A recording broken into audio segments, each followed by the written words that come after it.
श्रीमद्भागवत महापुराण एकादश स्कंद पहला अध्याय ऋषियों द्वारा यदुवंश को शाप। श्री सुखदेव जी बोले, हे राजा परीक्षित, भगवान श्री कृष्णचंद्र जी ने बलदेव जी के साथ यदुवंश में अवतार लेकर असंख्य दैत्यों का संहार किया तथा कौरव पांडवों में परस्पर कलह करा के राजाओं के रूप में जो असंख्य दैत्य उत्पन्न हुए थे उनको गांडीवधारी अर्जुन के द्वारा संहार कराया, जिससे पृथ्वी का भार हल्का हो गया।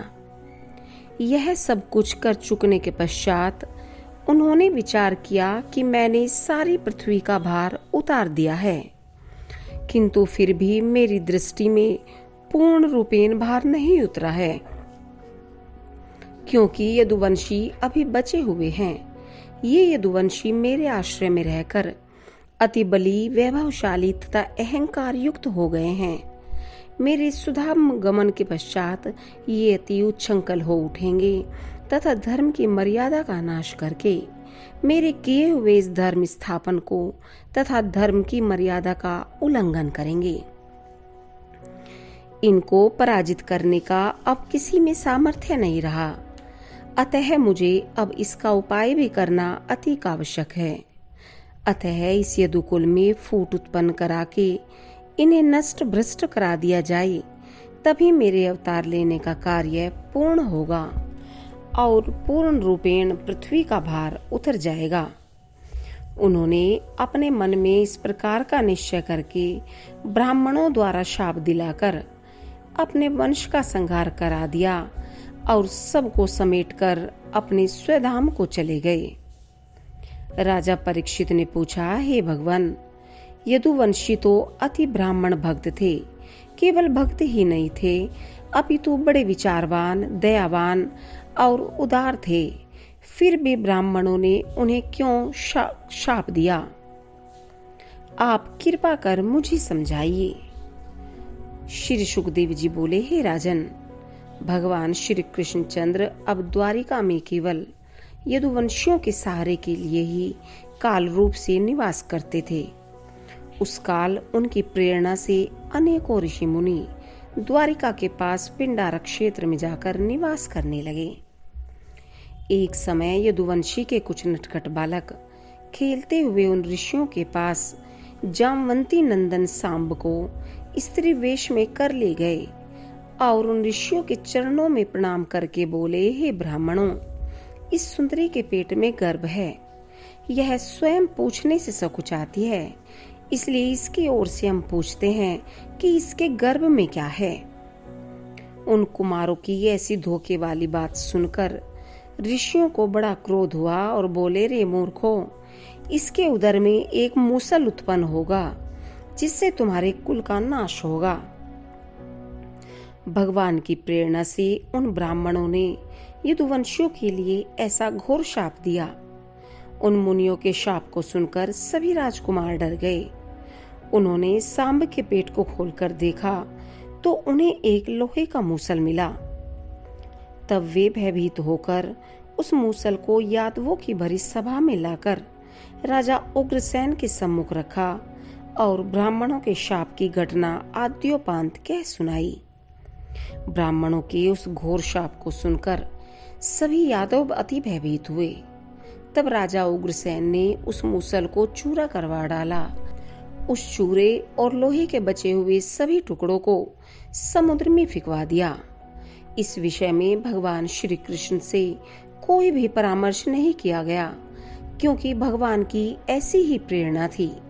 हे राजन, लोहे के उन टुकड़ों को एक मछली निगल गई और उस चूरे से एक प्रकार की बिना गांठ वाली घास उत्पन्न हो गई। मछुओं ने उस मछली को पकड़ लिया जिसने लोहे के टुकड़े निगल लिए थे। उस लोहे के टुकड़े को निकालकर जरा नाम के एक व्याध ने अपने बाण की नोक पर लगा लिया। दूसरा अध्याय नारद जी का वसुदेव जी के निकट आना तथा उन्हें राजा जनक और 9 योगीश्वरों का संवाद सुनाना। श्री सुखदेव जी बोले, हे राजन, भगवान श्री कृष्णचंद्र के द्वारिका में निवास करने के कारण अपने स्वामी के निकट ही नारद जी रहते थे। एक दिन देवऋषि नारद जी भगवान के नित्य धाम के दर्शनार्थ उनके मनोहर भवनों में गए। वहां वसुदेव जी से भेंट हुई। वसुदेव जी ने नारद जी का यथाविधि पूजन किया और एक उत्तम आसन प्रदान करके इस प्रकार बोले, हे देवर्षि, मैं आपके दर्शनों से कृतार्थ हो गया हूँ, किंतु फिर भी आप कृपा करके मुझे भगवत प्राप्ति का सुगम साधन बताइए। नारद जी बोले, हे वसुदेव जी, आपका प्रश्न संसार के कल्याण के लिए है। इस विषय में तुम्हें एक प्राचीन कथा सुनाता हूँ। वह कथा ऋषभ के पुत्र 9 योगीश्वरों के विषय में है। यह आपको विदित है कि ऋषभ जी के 9 पुत्र थे। उन सब में भरत बड़े थे। वे बड़े प्रतापी तथा भक्त थे। ऋषभ देव जी के 9 पुत्रों ने भारतवर्ष के 9 द्वीपों का राज्य किया। 9 पुत्र योगीश्वर हो गए तथा 81 पुत्र कर्मकांडी ब्राह्मण हुए। वे 9 योगीश्वर आत्मविद्या में निपुण थे। वे पृथ्वी पर स्वच्छंद विचारते थे। एक समय विदेह राज निमि के यज्ञ में पहुंचे। उन्हें देखते ही राजा निमि, ऋत्विज, होता आदि सभी ब्राह्मण उठ खड़े हुए। राजा निमि ने उनका अति आदर सत्कार किया तथा उत्तम आसन प्रदान किया। राजा निमि अति भक्ति भाव से बोले, हे ब्रह्म ज्ञानियों, आप ब्रह्म स्वरूप हैं। आप संसारिक प्राणियों को सही मार्ग दिखाने के लिए ही पृथ्वी पर विचरते रहते हैं। मैं आप लोगों से यह पूछता हूँ कि परम कल्याण का क्या स्वरूप है तथा उसका साधन किस प्रकार होता है। श्री नारद जी बोले, हे वासुदेव जी, राजा निमि के ऐसे दीन वचन सुनकर प्रथम योगेश्वर काव्य बोले, हे राजन, मेरे विचार से इस सांसारिक भय को दूर करने वाली भगवान की उपासना है। भगवान ने जिस भागवत धर्म का उपदेश किया है, भागवत धर्म को पालन करने वाले पुरुष के लिए किसी विशेष प्रकार के कर्म करने की आवश्यकता नहीं है। शरीर, मन, वाणी तथा इंद्रियों से जो कुछ भी कर्म करे वह सब भगवान के निमित्त ही करे। वह सब कर्म उन्हीं को समर्पित कर दे। यही सर्वोत्तम सरल भागवत धर्म है। भगवान की उपासना के बिना भय नहीं जाता। यह भय प्राणी को इसलिए भासता है क्योंकि वह आत्मा के अतिरिक्त अनात्म वस्तु में आसक्त हो गया है। वह अपने को ही सर्वस्व मान बैठा है। वह जीव भगवान से विमुख होने के कारण उन्हें भूल गया है। तभी उसे यह भासने लगा है कि मैं सर्वस्व हूँ। इसी भूल को अज्ञान कहते हैं। फिर यह प्रश्न उठता है कि जीव क्यों भूल जाता है, ऐसा क्यों होता है? वह भगवान की माया से ही छूट होता है। बुद्धिमान पुरुष को चाहिए कि भगवान की माया से छूटने का प्रयत्न करे, और माया से तभी छुटकारा मिल सकता है जब मायापति भगवान की उपासना करे। भगवत भजन की प्राप्ति भी गुरुदेव की कृपा से होती है। हे राजन, सच्ची बात तो यह है कि आत्मा परमात्मा इनके अतिरिक्त जगत में और कुछ भी नहीं है। वह जीवात्मा भी परमात्मा में लीन हो जाता है, तब केवल परमात्मा ही शेष रहता है। इस परमात्मा की प्राप्ति के लिए सर्वप्रथम मन को रोककर अपने वश में करें। मन के वश में होते ही भगवान की प्राप्ति हो जाती है। इसके लिए भगवान की कथा, लीला तथा यशगान आदि का श्रवण, कीर्तन, संकोच त्याग कर सदा नियम से करते रहना चाहिए। उसके शुद्ध हृदय में भगवान का निवास हो जाता है। वह सबको भगवत रूप में देखता है। जिस प्रकार भोजन से तुष्टि, पुष्टि तथा क्षुधा, निवृत्ति, ये 3 ही एक साथ अपने आप प्राप्त हो जाते हैं, उसी प्रकार भगवान की उपासना से भगवान के प्रति प्रेम, भगवान के स्वरूप का अनुभव तथा जगत से वैराग्य से तीनों स्वयं ही प्राप्त होते हैं। हे राजन, जो भगवान ज्ञान आदि योग से प्राप्त होते हैं, वे उपासना से बड़ी सुगमता से अनायास ही प्राप्त हो जाते हैं। राजा निमि ने पूछा, हे योगेश्वर जी, अब आप मुझे भगवत भक्ति के कर्म तथा स्वभाव का वर्णन कीजिए। भक्तों का कैसा आचरण होता है, वह किस प्रकार बातचीत करते हैं, उनके क्या लक्षण होते हैं। तब दूसरे योगीश्वर हरि जी बोले, हे राजा निमि, भगवान सर्वत्र व्याप्त हैं। वे आत्म स्वरूप होने से सब में स्थित हैं। जो प्राणी सब में समभाव से भगवान की सत्ता को देखता है, वह भगवत स्वरूप हो जाता है। ऐसी सिद्ध दृष्टि वाला मनुष्य भगवान का भक्त कहलाता है। जो भगवान से प्रेम, सबसे मित्रता, दुखियों पर दया तथा भगवान से शत्रु भाव रखने वालों को त्याग देता है, वह मध्यम श्रेणी का भक्त होता है।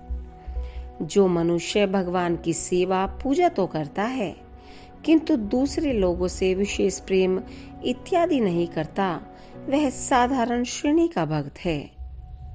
जो मनुष्य अपनी इंद्रियों द्वारा विषयों को तो ग्रहण करता है, किंतु उनमें आसक्ति नहीं रखता है, वह इच्छित विषयों की प्राप्ति से न तो प्रसन्न होता है और न प्राप्त होने पर न ही शोकित होता है।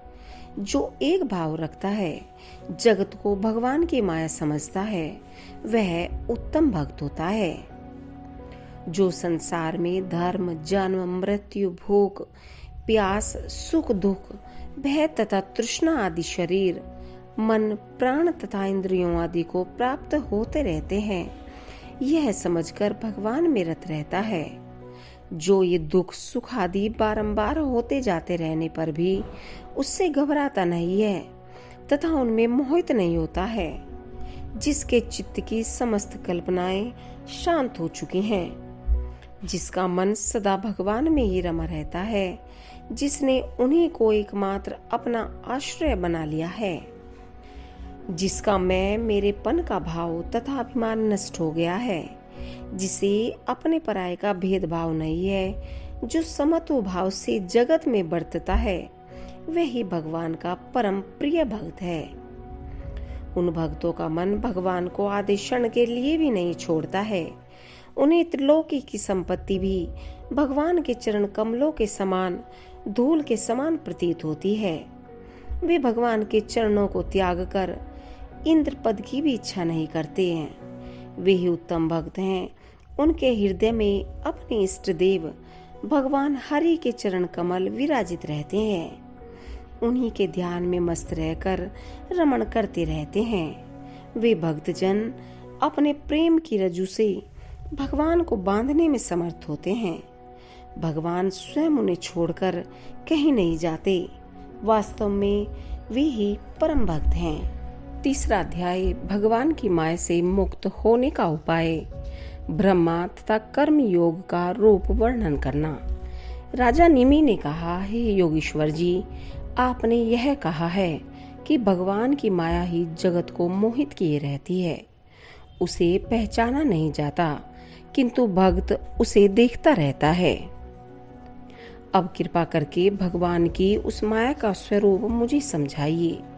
अब तीसरे योगीश्वर अंतरिक्ष जी बोले, हे राजन, सब जीवों की उत्पत्ति और विनाश श्री नारायण की माया के अधीन है।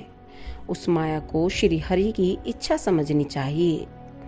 माया के सात्विक, राजस और तामस ये तीन गुण हैं। इन्हीं से उत्पत्ति, स्थिति एवं विनाश होता है। संसारी मनुष्य माया के वशीभूत होकर काम, क्रोध, लोभ, मोह आदि में फंसा रहता है। इसलिए वह श्री हरि का स्मरण नहीं कर पाता। श्री हरि की कृपा के बिना कोई भी मनुष्य माया जाल से छुटकारा नहीं पाता। राजा निमि ने पूछा, हे भगवान, भगवान की माया को पार करना उन प्राणियों को तो अति दुस्तर है जो सदा मन के वश में रहते हैं, जिनके वश में मन नहीं है। अब आप कृपा करके यह उपाय बताइए जिससे मोटी बुद्धि वाले प्राणी भी इस माया को पार कर सकें। तब चौथे योगीश्वर प्रबुद्ध जी बोले, हे राजन, मनुष्य दुखों से छूटने के लिए तथा सुख प्राप्ति के हेतु अनेक प्रकार के कर्मों का अनुष्ठान करते हैं, किंतु उन्हें सुख तो मिलता नहीं है। उन कर्मों के फलों से मुक्त होने की अपेक्षा वे कर्म बंधन में और भी अत्यधिक फंसते जाते हैं। उनका दुख और बढ़ता जाता है। स्त्री, पुत्र आदि, पशु, धन इत्यादि ये सब नाशवान हैं। कभी किसी की मृत्यु, कभी किसी का जन्म लगा रहता है। मृत्यु होने पर आत्मा को अति क्लेश होता है। फिर इन अनित्य वस्तुओं में सुख कहाँ? सुख तो उसी वस्तु में है जो सांसारिक माया से परे है। यह सब कुछ तो सांसारिक माया है। नित्य सुख तो तभी प्राप्त होता है जब मनुष्य माया से परे होकर पर ब्रह्मा में लीन हो जाता है। उस पर ब्रह्मा परमात्मा की सन्निधि में ही उसे नित्य परम सुख मिलता है और वह पर ब्रह्मा गुरु की कृपा से प्राप्त होता है। गुरु ऐसा परम ज्ञानी तथा वेदों का पारदर्शी विद्वान हो कि अनेक शिष्यों को भली प्रकार से रहस्य समझा सके। वह शांत चित्त, सांसारिक प्रपंच से अलग भगवत भक्त हो। वह जिज्ञासु, सावधानी से, निष्कपट भाव से गुरु की सेवा करे तथा भागवत धर्म की शिक्षा प्राप्त करे। ईश्वर तत्व को जानने के लिए सबसे प्रथम मन को वश में करना चाहिए। उसे सब ओर से मोड़ लेना चाहिए। किसी प्रकार की आसक्ति नहीं रखनी चाहिए। साधु पुरुषों की संगति करनी चाहिए। उनसे प्रेम भाव रखना चाहिए। दीनों पर दया, साथ वालों से मित्रता, बड़ों के प्रति श्रद्धा तथा नम्रता का भाव रखना चाहिए।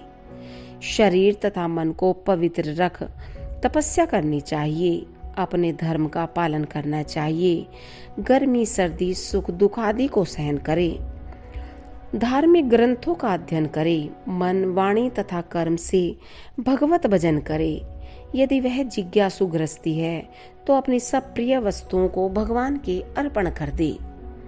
तब राजा निमि ने पूछा, हे भगवान, आप परमात्मा का स्वरूप भले प्रकार जानते हैं, इसलिए मुझे बताइए कि पर ब्रह्मा परमात्मा जिन्हें नारायण कहते हैं उनका क्या स्वरूप है। तब पांचवें योगीश्वर पिपलायन जी बोले, हे राजन, जो इस जगत का उत्पन्न करने वाला, स्थिति करने वाला, नाश करने वाला है, जो स्वयं बनने वाला तथा जगत को बनाने वाला है, किंतु स्वयं कारण तथा कारणत्व से अलग रहता है, स्वप्न, जागृति तथा सुषुप्ति तीनों अवस्थाओं में भी साक्षी रूप है, जो सदा सभी स्थितियों में एक सा रहता है, जिसकी सत्ता सब प्राणियों तथा संपूर्ण विश्व में समाई हुई है, उसी को आप नारायण समझें। हे राजन, नारायण का स्वरूप मन तथा इंद्रियों का विषय नहीं है। उसे न तो नेत्र देख सकते हैं, न वाणी कुछ कह सकती है, न बुद्धि सोच सकती है, न मन, प्राणी तथा इंद्रियां उनके निकट पहुंच सकते हैं। श्रुतियां भी नीति नीति कहकर पुकारती हैं, वे भी नारायण के किसी स्वरूप का निरूपण नहीं करती हैं। वे श्रुतियां केवल भगवत प्राप्ति के निषेध का ज्ञान कराती हैं। सृष्टि के आदि में केवल वही एक परमात्मा था। सृष्टि रचने के लिए उसने सत्व, रज, तम तीन गुणों की सृष्टि की। वही त्रिगुणमयी प्रकृति कहलाई। वही ज्ञान प्रधान होने के कारण मैं तत्व कहलाई तथा क्रिया प्रधान होने के कारण मृजात्मा तथा जीव को लिप्त करने का कारण होने से अहंकार कहलाई।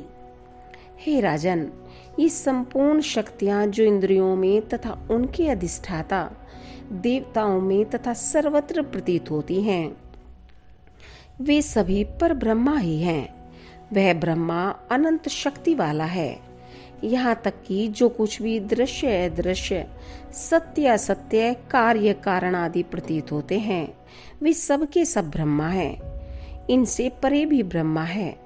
वह ब्रह्मा न कभी मरता है और न जन्म लेता है, जीवन मरण से रहित है, न उनमें कोई परिवर्तन होता है, न वह बढ़ता है और न घटता है।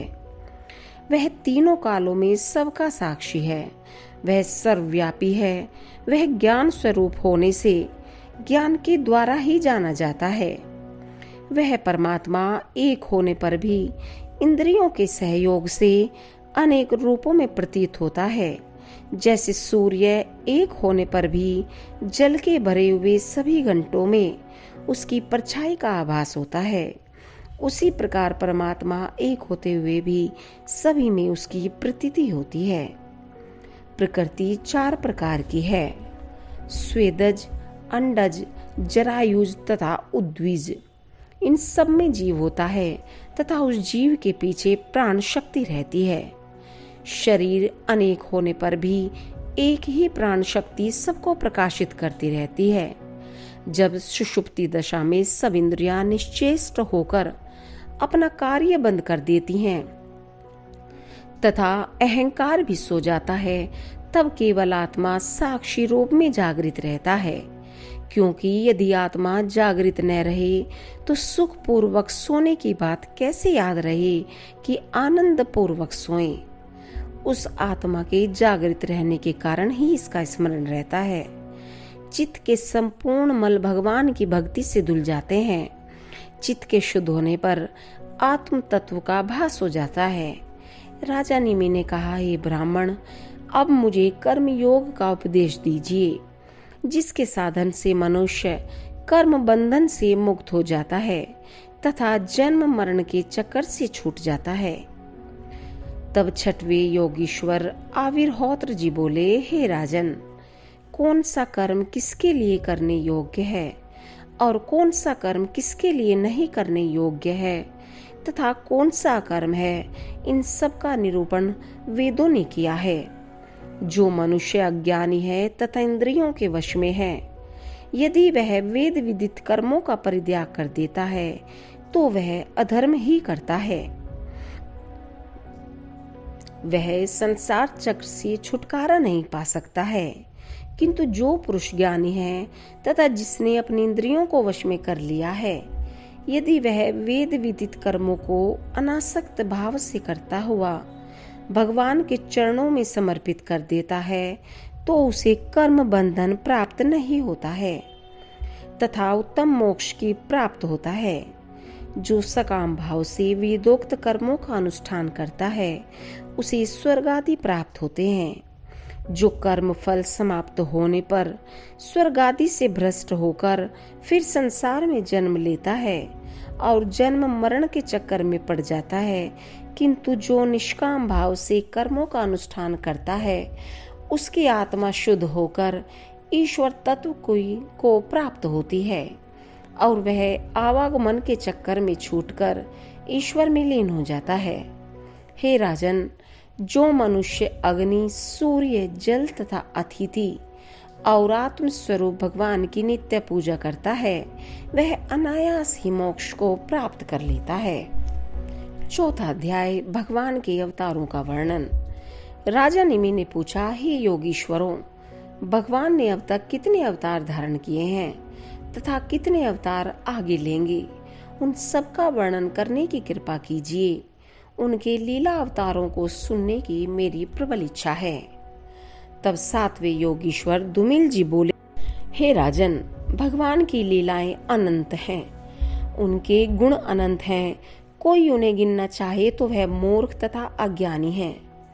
उन भगवान ने पृथ्वी, जल, अग्नि, वायु तथा आकाश, इन 5 महाभूतों के द्वारा अपना विराट स्वरूप धारण करके उसमें प्रवेश किया। तब वह विराट पुरुष कहलाया। यही सर्वप्रथम अवतार है। उन्हीं विराट स्वरूप में तीनों लोक व्याप्त हैं। उन्हीं विराट पुरुष से संपूर्ण देहधारियों में ज्ञानेंद्रियों तथा कर्मेंद्रियों का निर्माण हुआ। उन्हीं से ज्ञान तथा बुद्धि का संचार हुआ। उन्हीं के द्वारा श्वास, प्रश्वास, ओज तथा बल शक्ति उत्पन्न हुई। वे ही विराट शरीर के धारण करने वाले आदिकर्ता नारायण हैं। जिनका जल में स्थान है, उन्हीं नारायण ने रजोगुण से अपने अंश रूप ब्रह्मा की उत्पत्ति की तथा तमोगुण से अपने अंश रूप शिव की उत्पत्ति की तथा सत्व गुण रूप से विष्णु की उत्पत्ति की। ये तीनों ही स्वरूप एक ही नारायण ने अपने गुणों से धारण किए हैं, जो जगत की उत्पत्ति, प्रलय तथा स्थिति करते रहते हैं। दक्ष प्रजापति की कन्या मूर्ति के गर्भ से धर्म के द्वारा नर नारायण ने अवतार ग्रहण किया। उन्होंने आत्म तत्व का साक्षात करने वाले कर्म का उपदेश संसार को दिया। उन्होंने स्वयं भी वैसा ही आचरण करके जगत के सम्मुख प्रमाणित किया है। बड़े बड़े ऋषि लोग उन्हीं के आचरण का अनुकरण करते हैं। वे दोनों बद्रिक आश्रम में तपस्या करते रहते हैं। भगवान विष्णु ने काल रूप अनेकों अवतार धारण किए हैं। हंस, दत्तात्रेय, सनकादि मुनीश्वर तथा हमारे पिता ऋषभ देव के रूप में अवतार लेकर आत्मज्ञान का उपदेश किया। उन्होंने हयग्रीव का अवतार लेकर मधुकैटभ दैत्यों का संहार किया। प्रलय काल के समय मत्स्य अवतार धारण किया। वाराह अवतार धारण करके पृथ्वी को रसातल से लाए तथा हिरण्याक्ष का वध किया। कच्छप अवतार लेकर समुद्र मंथन किया। विष्णु रूप से गजेंद्र की रक्षा की। बालखिल्य ऋषियों की रक्षा की। वृत्रासुर के मारने पर ब्रह्म हत्या से इंद्र की रक्षा करने तथा देवांगनाओं को असुरों की बंदी से मुक्त करने के लिए अवतार धारण किया। मोहिनी अवतार लेकर देवताओं को अमृतपान कराया। प्रहलाद की रक्षा के लिए नृसिंह अवतार लिया। फिर बलि से पृथ्वी छीनने के लिए वामन अवतार लिया। कपिल देव का अवतार लेकर अपनी माता देवहूति को सांख्य योग का उपदेश दिया। तत्पश्चात अभिमानी क्षत्रियों का नाश करने के लिए परशुराम जी का अवतार लिया। रावण का नाश करने के लिए राम का अवतार लिया। द्वापर में पृथ्वी का भार उतारने के लिए कृष्ण अवतार धारण किया।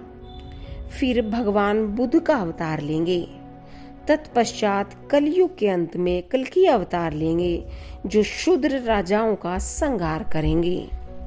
5वां अध्याय भक्तिहीन पुरुषों की गति का वर्णन तथा भगवान की पूजा विधि बताना।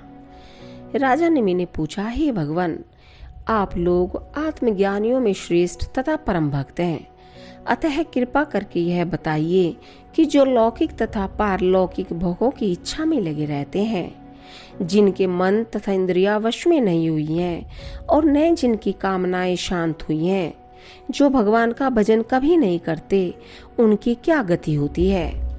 तब 8वें योगीश्वर चमत्स जी बोले, हे राजन, विराट भगवान के मुख से ब्राह्मण, भुजाओं से क्षत्रिय, जांघों से वैश्य तथा चरणों से शूद्र पैदा हुए तथा हृदय से ब्रह्मचर्य, वक्ष स्थल से वानप्रस्थ, मस्तक से सन्यास तथा जांघों से गृहस्थ आश्रम उत्पन्न हुए।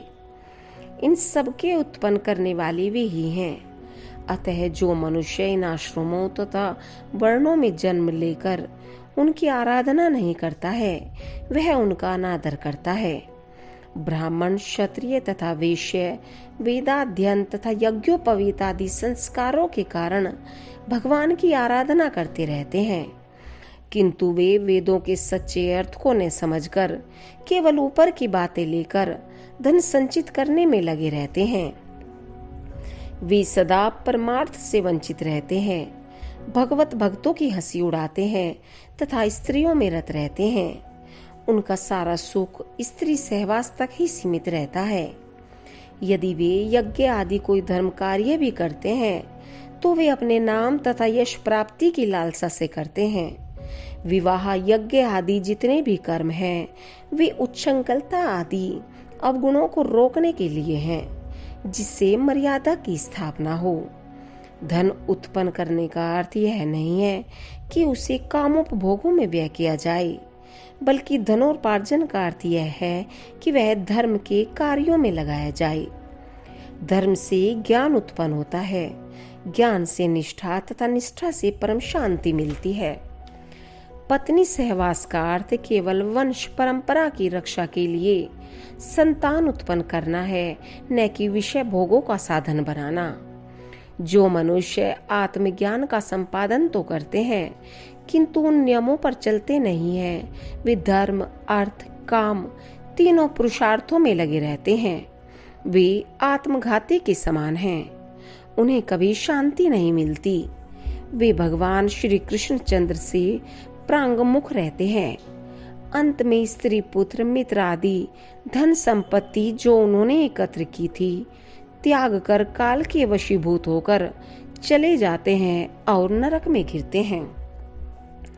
राजा निमि ने पूछा, हे योगीश्वरों, आप कृपा करके यह बताइए कि भगवान किस किस युग में कैसे कैसे रंग का शरीर धारण करते हैं तथा मनुष्य किस प्रकार किन किन नामों से उनकी उपासना करते हैं। तब नवे योगीश्वर करभाजन जी बोले, हे राजन, सतयुग में भगवान के श्री विग्रह का रंग श्वेत होता है। उनकी 4 भुजाएं तथा सिर पर जटा और वलकल वस्त्र धारण किए रहते हैं। काला मृग चर्म यज्ञोपवीत्र रुद्राक्ष की माला दंड तथा कमंडलू लिए हुए होते हैं। सतयुग में मनुष्य समदर्शी शांति प्रिय परोपकारी तथा वैर रहित होते हैं। वे भगवान की तपस्या करते हैं।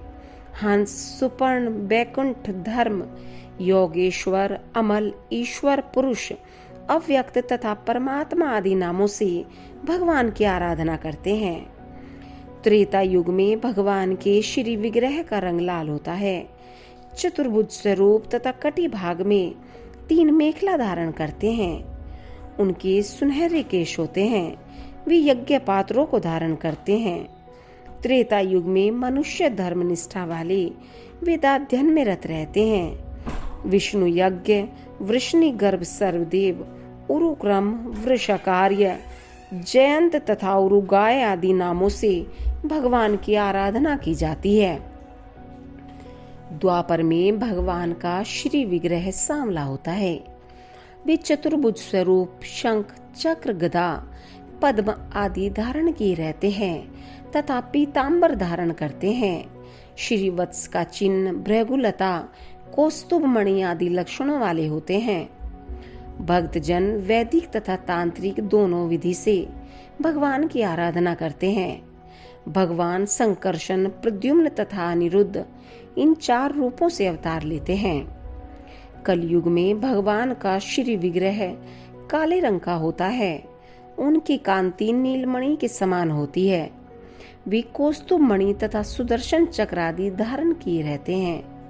कलयुग में उनके नाम गुण लीला आदि के कीर्तन की प्रधानता रहती है। केवल उनके नाम संकीर्तन मात्र से ही यज्ञों का फल प्राप्त होता है। सतयुग त्रेता द्वापर की प्रजा चाहती है कि हम कलयुग में जन्म लें, क्योंकि कलयुग में केवल कथा तथा नाम संकीर्तन से ही वह फल प्राप्त होता है जो सतयुग त्रेता द्वापर में करोड़ों वर्ष जप तप तथा यज्ञ करने से फल प्राप्त होता है। नारद जी बोले, हे वसुदेव जी, राजा निमि ने उन 9 योगीश्वरों से इस प्रकार भागवत धर्म का उपदेश ग्रहण किया और उन योगीश्वरों की विधिवत पूजा की। उसने उन्हीं नियमों का पालन करके परम गति प्राप्त की।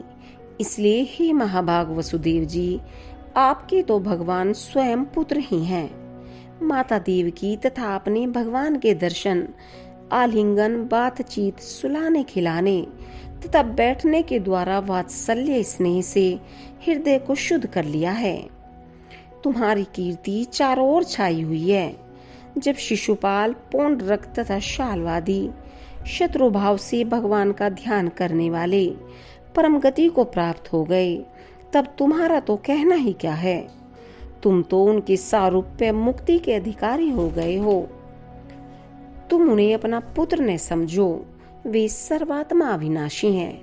उन्होंने अपने स्वरूप को छिपाकर मनुष्यों की सी लीला की है। श्री सुखदेव जी बोले, हे राजा परीक्षित, नारद जी से ऐसा उपदेश सुनकर वसुदेव जी तथा देवकी सारा मोह नष्ट हो गया। जो मनुष्य एकाग्रता से इस चरित्र को सुनकर मनन करता है, उसके सारे शोक दूर हो जाते हैं तथा वह मोक्ष को प्राप्त करता है। 6वां अध्याय देवताओं द्वारा श्री कृष्ण जी की स्तुति करना एवं स्वधाम गमन के लिए आग्रह करना। श्री सुखदेव जी बोले, हे राजन, जब देव ऋषि नारद द्वारिका से चले गए, तब ब्रह्मा जी प्रजापतियों के साथ तथा भगवान शंकर, मरुदगण और इंद्र आदि देवताओं को लेकर द्वारिकापुरी में आए। उन्होंने भगवान श्री कृष्ण चंद्र जी के दर्शन किए और उनकी स्तुति करने लगे। देवताओं ने प्रार्थना की, हे प्रभु, हम आपके चरणों में मन, वचन, कर्म से आपकी प्रार्थना करते हैं। आपके भक्तजन इन्हीं चरणों के मकरंद रस का पान करते रहते हैं। आप त्रिगुणमयी माया के द्वारा इस जगत की सृष्टि, स्थिति तथा संहार करते रहते हैं। आप माया के गुणों में स्थिति रहते हुए भी उनमें लिपायमान नहीं होते हैं।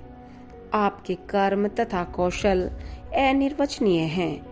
आपके गुण, यश तथा कर्म वाणी से परे हैं। हम लोग सदा आपके चरणों का ही आश्रय लेकर रहते हैं। अब आप पृथ्वी का भार उतार चुके और यहाँ का कार्य समाप्त कर चुके हैं। हम भक्तजन आपके बिना वहाँ अति दुखी हैं। अब आप अपने स्वधाम को पधार कर हमें आनंद प्रदान कीजिए। आपने अपने 125 दिव्य वर्ष यहाँ व्यतीत कर दिए हैं। अब हम लोगों का ऐसा कोई कार्य शेष नहीं रहा है जो आपके योग्य हो। आपने ब्राह्मणों द्वारा यदुवंशियों को शाप दिलाकर उनका भी नाश कर दिया है। वे स्वयं नष्ट हो चुके हैं। इसलिए अब आप यदि उचित समझें तो अपने स्वधाम को पधारने की कृपा करें और हम लोकपालों को आनंदित करें। भगवान श्री कृष्णचंद्र बोले, हे ब्रह्मा जी, आपने जो कुछ भी कहा है उसका निश्चय मैं पहले ही कर चुका हूँ। पृथ्वी का भार मैंने उतार दिया है। केवल यदुवंशी रह गए हैं। इन्हें भी ब्राह्मणों द्वारा शाप दिलाकर नष्ट किए देता हूँ। ये यदुवंशी मेरे द्वारा शक्ति संपन्न होकर अति घमंडी, उच्छृंखल तथा उन्मत्त हो रहे हैं। वे सारी पृथ्वी को ग्रसने में समर्थ हैं। यदि मैं इन्हें नष्ट किए बिना अपने लोक को आता हूँ तो ये मर्यादा का उल्लंघन करके पाप की वृद्धि करेंगे और मेरा किया कराया सब कार्य नष्ट प्राय हो जाएगा। इसलिए इनका अंत हो जाने के पश्चात मैं अपने स्वधाम को आऊंगा।